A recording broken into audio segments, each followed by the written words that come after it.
Paulo, você acompanhou na Assembleia Legislativa duas pautas importantes. Uma teve a Denise Romano, coordenadora geral do Sindicute, a outra você.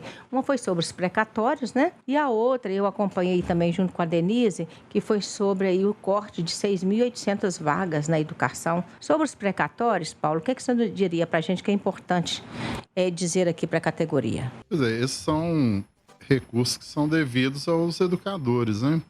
Uma questão que eu percebi na audiência é que o governo ele se atém assim, ao mínimo que tem que gastar com os educadores, quando na realidade todos esses recursos podem e devem ser, né, para a valorização dos educadores. Acho que essa é uma demanda. E a outra questão também é um ataque, né, à carreira, às perspectivas de carreira, né, da nossa categoria. Você começa a limitar, né, os cargos, as funções, as progressões que as pessoas podem ter. Também é um grande desincentivo aos nossos educadores, né? A questão do precatório do Fundeb, que isso aconteceu por conta do governo federal ter alterado a forma de cálculo de repasse de recursos do Fundef, né, que foi de 96 a 2006, e isso fez com que o repasse fosse menor do que previa na legislação. Então, o que acontece?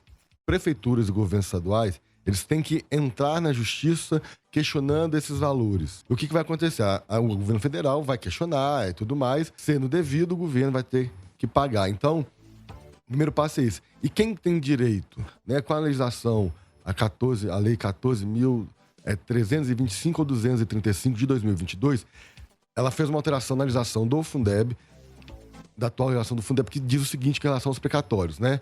Ele é dividido, vamos dizer, em 3 momentos. Um, que é referente ao Fundef, que são do período de 96 a 2006. Você tem o período do Fundeb, que é de 2007 a 2020, e a legislação referente a partir de 2021. O que significa isso?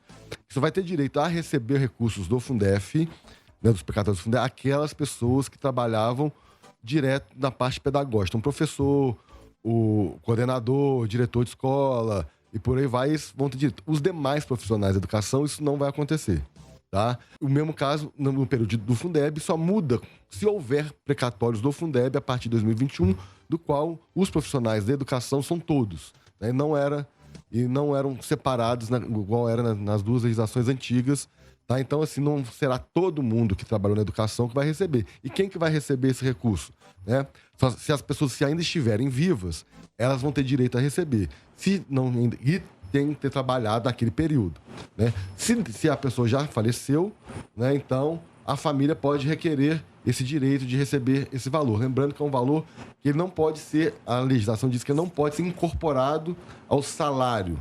Tá? Então ela vem com uma espécie de um abono para poder estar recebendo. Então, essa coisa dos precatórios tem ainda, né, um trâmite. Tem uma lei, entra, é preciso reconhecer o débito, é isso? Explica pra gente. Não, isso mesmo. Então, assim, o ente vai entrar na justiça cobrando esse direito. E vai ter toda aquela disputa jurídica, né? A União vai tentar embargar, falar que não tem direito, vai falar que não deve daquilo tudo e tal, mas isso ela tem feito com todos os estados, né?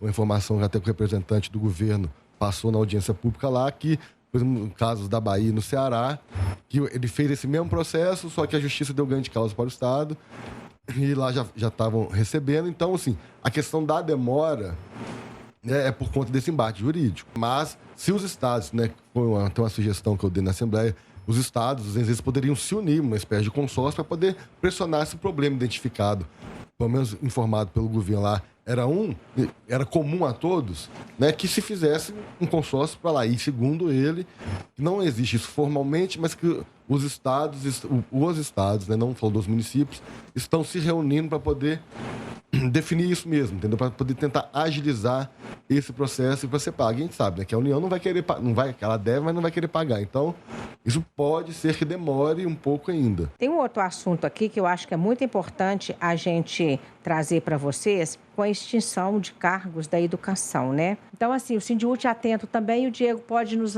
trazer aí mais luz nesse debate, não é isso? Na extinção de cargos, também está prevista a extinção de 404 cargos de assistente administrativo da Polícia Militar. Então, ele está afetando menos a Polícia Militar, né? Mas a questão que a gente tem que entender, gente, é que esses cargos criados para o Colégio Tiradentes, ele não é uma questão de problema dessa política do sistema de ensino da Polícia Militar. Isso não é um problema. A questão é que, para criar esses cargos, o governo do Estado optou por retirar cargos da educação básica, da Secretaria de Estado de Educação.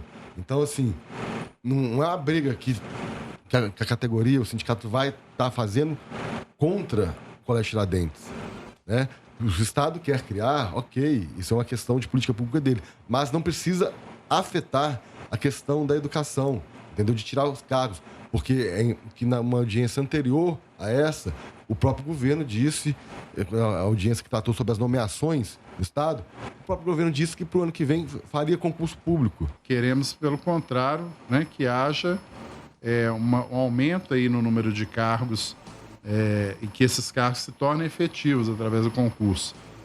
Nós vemos essa necessidade, essa demanda da população mineira. E o que a gente está presenciando é, né, uma diminuição, né, da educação, dos investimentos, do número de profissionais, né, dedicados a isso. Então, é um ataque à educação em Minas. Pois é, são quantos cargos precários que a gente tem na educação, Diego? Você lembra desses números? O percentual são 55% no caso dos professores, né? No geral, ao todo, dão na média de 50%, sendo que a maioria deles estão no cargo, na carreira de auxiliar de serviço de educação básica, que ele é praticamente 100% sem concurso público, né? Que são contratados. Na educação, no caso de professor, já chega a mais de 50%. E uma coisa que a gente tem que deixar claro para o ouvinte é o seguinte: nós estamos falando disso aqui, houve uma audiência pública. Por que ninguém que comentou qual que era a resposta do governo, a explicação do governo para poder retirar esses cargos? Ele nem foi lá, né? Exatamente, porque não mandou nenhum representante. Não teve nenhum representante, seja da Secretaria de Planejamento, Secretaria de Educação, para poder responder isso. Então, assim, a gente não tem resposta, não sabe, porque o próprio governo não teve interesse de se explicar em relação a essa medida. A crise na educação não é uma crise, é um projeto. É um projeto. Aqui em Minas, isso está explícito. Só para vocês terem uma ideia, né, o próprio Tribunal de Contas do Estado já afirmou, né, já verificou que está confirmado que nos anos de 2019 e 2020 já foram quase 5 bilhões de recursos da educação que entrou no cofre do Estado. 5 bi. Nesses 2 primeiros anos. E foram destinados para outras áreas, porque investiu menos do que o mínimo definido na Constituição.